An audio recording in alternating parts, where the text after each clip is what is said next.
This is a 1.6 EcoBoost rear-wheel drive BMW 8HP Gearbox Mark 5 Fiesta race car. So this is the power plant. It's a 1.6 EcoBoost engine. This one in fully dressed, fully boost form. This is a secondary engine, will make 450 horsepower. They're about 75 kg fully dressed, which also makes it a super light engine. But then the things we're in here that we want to see is the little box here, which is the shifter for the BMW gearbox. You click it into drive and then it activates the wireless shifter paddles on the steering wheel. So moving around to the rear, you can obviously see this humongous wing, which I can only surmise when people see a front wheel drive Mark 5 Fiesta with a giant wing, they'll laugh in the pits and think, why has he got that? But obviously with this being rear wheel drive, it will certainly assist in track times with a bit of downforce on the rear end.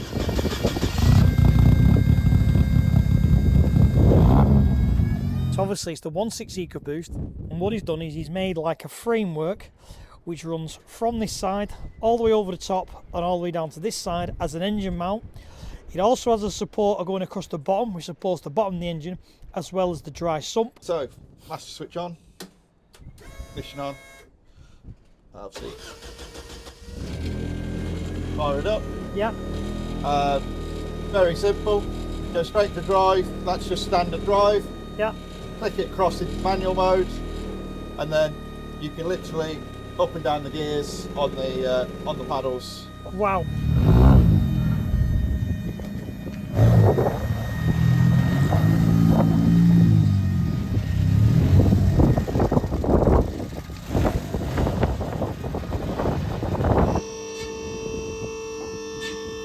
So the brakes on the front are actually 6 pots and the rears are 4 pots. Escort Mark II, Mark 1 leader front suspension, and that there is the magic area of the auto box. So we've been able to get it on the ramp. So as you can see the engine with the dry sump kit, then as you move back you've got the cradle which is off a Capri with a Capri steering rack, custom bottom arms, and then moving lower down you have obviously the 8HP gearbox, the exhaust tunnel and the transmission tunnel is Escort, which has been welded in. And then you move back to 2 giant oil coolers, which then runs to the English back axle with custom rear shockers and that very, very tiny exhaust box. So people do ask a lot how these conversions are done. So if you look there, that there is an adapter plate, which looks something like this, because this is version 1. You have your countersunk bolts there all the way around, which are for your engine side, and then you have the additional bolts, which are for your gearbox side. That's classed as your adapter plate. Then you have a custom flex plate made. So this one is obviously bolted to the Ford, so it'll have the bolt pattern of the Ford EcoBoost, and then it'll have the bolt pattern for the 8HP torque converter. And then everything is spacered, and you end up with an adapter from a Ford EcoBoost to a BMW gearbox. Where do you come with Mark 5 Fiestas? Where does this journey with the Fiestas start? So I was never a Fiesta fan, to be fair. Decided I wanted to do something different, obviously. And this is where this starts. Right. Wanted to build a rear-wheel drive one. So was the goal always to do rear-wheel drive? Not always. Right. So we were quite happy with the front-wheel drive car, and then we got to a point where we'd reached the limit of what we could get the front-wheel drive car to do. We'd ended up with the engine was way too powerful for the front-wheel drive car. We were struggling with traction, and you weren't progressing. We were getting to a point where it wouldn't go any faster. Where does then the combination of an EcoBoost, because obviously these didn't go in there, so why didn't you go for let's get a lighter engine, go front-wheel drive, change the chassis up a bit? Where did all it start? Let's go rear-wheel spinner. Well, it was sort of one of those. So we'd got the EcoBoost in the front-wheel drive car. It was a cheap way of getting decent amounts of horsepower. So in comparison, if I wanted to put a Z-Tech or a Duratec in it and get anywhere near on the horsepower, I'd be spending 15, 18 grand on an engine, whereas at the time, for that sort of horsepower level, it was 5 grand for an EcoBoost. I see. So it was a much cheaper way of getting similar performance. When they're working, they're very good. When they go wrong, you might as well throw a grenade in there. That's the eco boom, innit? That's the old going about. Yeah. So what do these come in the 1.6s? So ST180 Fiesta, Mondeo ran it, okay. The Cougar ran it, and the Focus ran it. Right. So they actually did put them in quite a few different things. They actually put them in the Volvo as well. They put them in the V40. Oh, right, okay. Transmission, where does all that start? Because obviously you've got to pick a transmission to run the rear. Yeah. Where does that all begin? When we first built it, it was because you could buy an adapter plate off the shelf, so we actually put RX-8 box in it. It did 4 laps of Donnington before it said goodnight. So then it's back to the drawing board. The regs for what we run with, the box regs are fairly open, but you can only use certain manufacturers' boxes. So we'll actually use a Getrag, a ZF, a Borg Warner or a Ford box. Okay.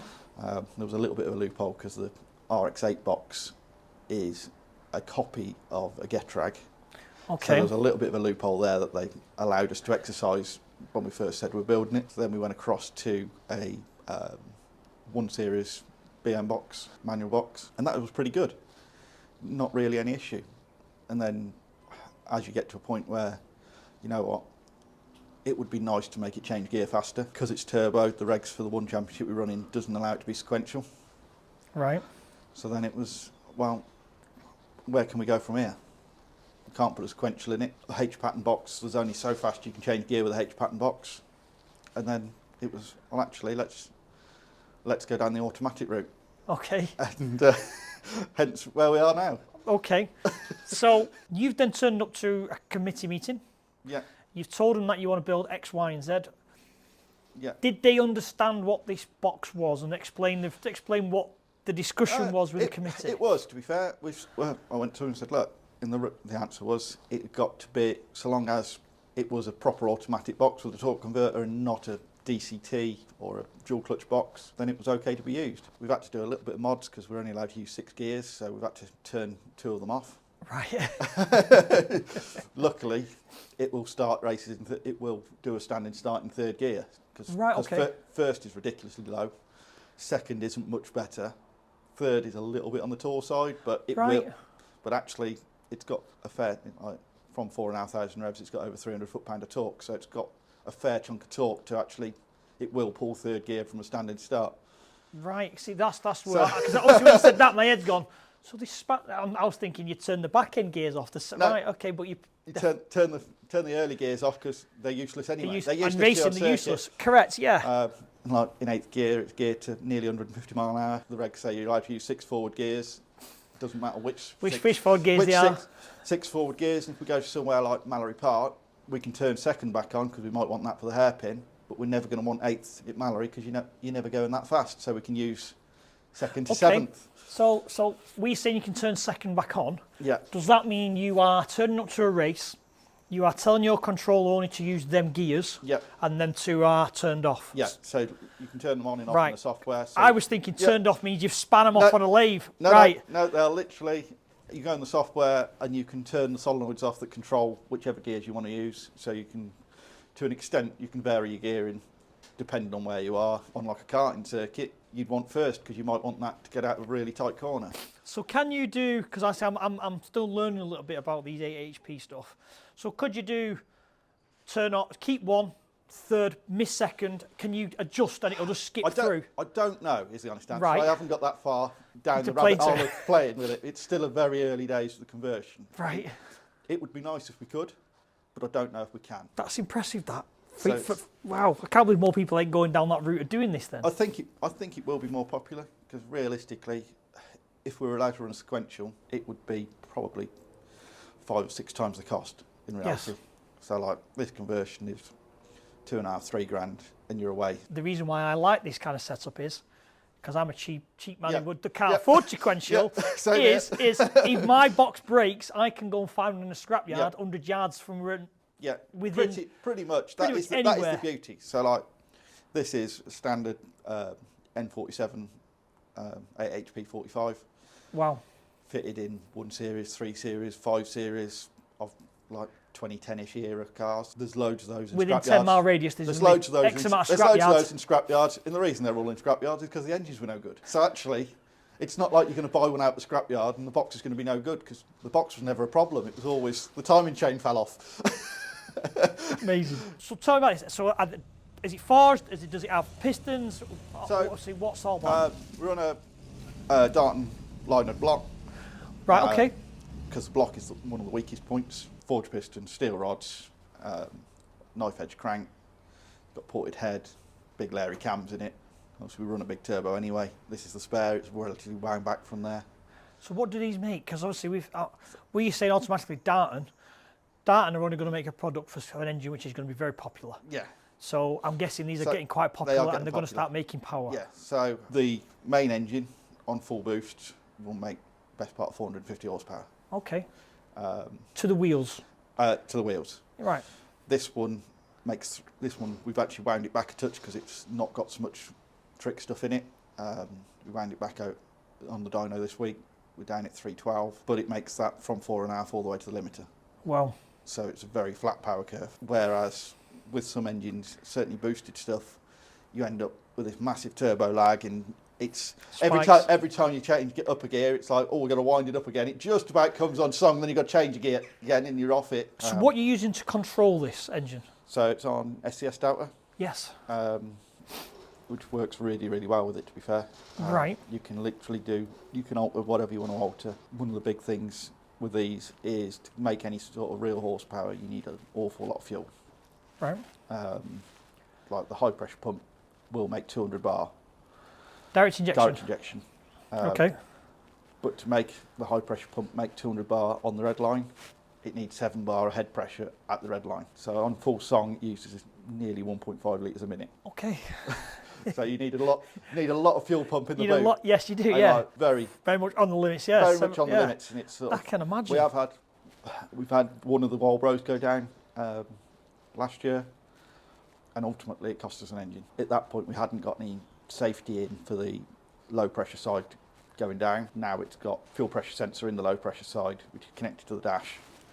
So the dash if the low pressure side goes down, the dash goes red. Right. That's because we all know we don't look at the dash and read the gauges. We don't read the gauges. No one ever does. You don't read the gauges, but when it starts flashing red, you look at it. All you want is a Yeah. big flashy red light. Right, it's got aim dash in it, programmed to flash it red. Yeah. There's oil pressure, water temperature, battery voltage, and fuel pressure. They're the things you need to save your car, really, and your engine. Yeah. Ultimately, if the battery voltage is dropping, you've got a big problem because the pumps aren't going to produce enough fuel. Yep. Water temp, again, if it's getting hot, you need to know about it. To be fair, the oil pressure alarm doesn't really need to be there because it's all mapped into the ECU that if it drops its oil pressure, it will cut. Looking at the data from front-wheel drive car to the rear-wheel drive, identical setups, where does this... Now I know it's early days, but early days... It's early days. We had a lot of teething issues. Nothing massive, just a lot of little issues of when you're doing something that's not particularly been done before. As far as I'm aware, nobody else has done a Mark 5 Fiesta. People have done 1s, 2s, 6s. As far as we're aware, nobody's done a Mark 5. Friday, we were sort of 2.5 seconds a lap faster than we'd ever done Donnington in the front-wheel drive car. Wow. So it's going in the right direction. It's going in the right direction. It was quickly getting to a point where I was contemplating putting the front-wheel drive car back together and just having this as a road toy because I was starting to lose a little bit of patience with it, lose a bit of love. As we all do. As we all do. As we all do.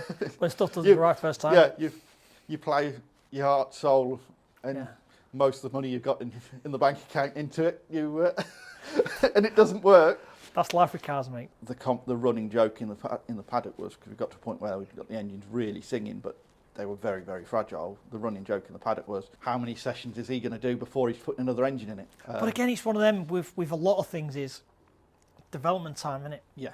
And yeah, they'll probably joke for last year, but then maybe the back end of this year where you've dialed everything in, and the box is working right, you've changed everything, it'll come round. Where we went was like, you know what, I can't afford to build an Escort, but what I can do is I can build a Fiesta that's essentially underneath is a Mark II Escort. And next then it's an Escort underneath. It's an Escort that's longer in the wheelbase than an Escort. Is it really? 60mm longer than an Escort in the wheelbase. You never have thought that, would you? No. Interesting. The difference is that these have got no overhang, whereas an Escort's got overhang both sides of the wheels. No, this would be, I'm looking forward to following your progression over the year, mate, to see how you get on, because it is, in my opinion, is with the Escort world and some of the racing world, and like I say, I've done bits with the classic touring car racing. Yeah. It's very, as horrible as it sounds to them, it's oldie worldy. They don't really want to develop, like you say, XCs, Duratec. They're kind of stuck in the way. Yeah. They're not trying the new technology stuff. No. But this is the new technology stuff. The new technology stuff is good. It's not there yet, as far as it's not as reliable as some of your more tried and tested stuff. It's the way that it's all got to go. It's just, it's a bit like direct injection. There are very few ECU, aftermarket standalone ECU companies that do anything for direct injection.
This thing is only going to get faster as the year goes on, and people are going to eventually start respecting it for what it is. I hope you enjoyed that, guys, and I'll see you all on the next video.